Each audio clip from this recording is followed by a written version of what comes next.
We are live on air at Shakespeare FM with some of the people involved in Denmark's latest scandal. Now don't be fooled. Although most of these people died, their ghosts were able to join us today. First up is Hamlet, the center of attention in this drama. Now Hamlet, first let me ask you, what was the moment when you realized that you were losing your mind? Definitely when my father's ghost told me to seek revenge. I mean, who wouldn't be crazy after that? Also, I can't believe my mother was foolish enough to marry that horrible Claudius, who calls himself worthy of the crown. I had to talk with her and called her out on all of her mistakes. Yes, that's quite the ordeal you've been through. How about the final moments when you were challenged to fight Laertes? Did you understand the risk that you were taking? Sources tell me that you were contemplating your own death. Does this have anything to do with your rash decision in engaging in battle? When I decided to battle, I wasn't thinking logically about anything. Deciding between revenge and honor was too much for my mind to handle. So yes, I did know the risks that I was taking, but I just didn't care. Thank you for your time, Hamlet. Have a good afterlife. Next up is Ophelia, the ex-lover of Hamlet, the sister of Laertes, and daughter of Polonius. Now, Ophelia, I must ask, what are your thoughts on the final moments of your father? Was he right to be eavesdropping?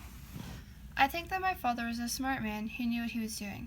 He was always suspicious of Hamlet, especially when we were seeing each other. He warned me not to get close to Hamlet because his loyalty was with the crown. I see now that I should have listened to him. I think that when he was eavesdropping, he was just trying to find out why Hamlet was acting strangely, for the safety of myself and others. Yes, that makes sense. Do you believe that Hamlet knew he was stabbing him through the curtain, or he did it just on a whim?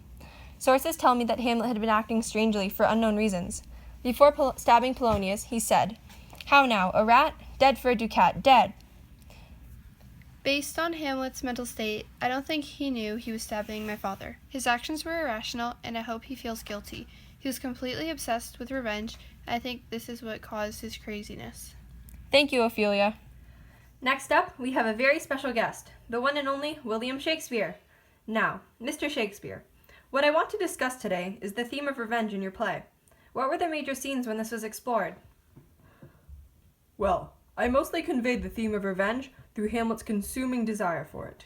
In the play, his actions and development are all contributing to this theme.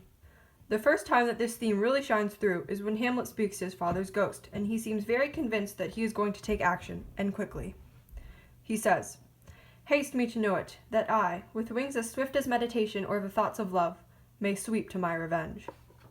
This theme continues throughout the rest of the play, and the audience can see as he slowly loses his mind because of his obsession with revenge. He even starts to refer to himself in the third person and speak about death.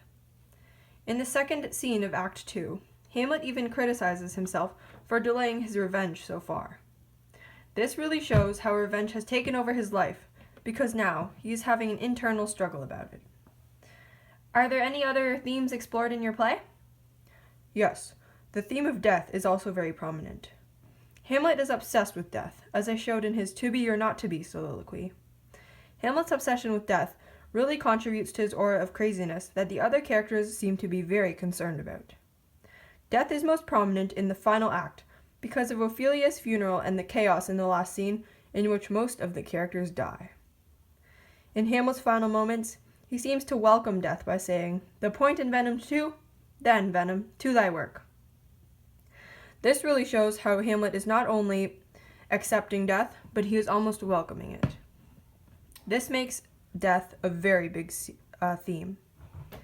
Wow, that's quite the play you've written. It was a pleasure speaking to you, Mr. Shakespeare. You are most welcome.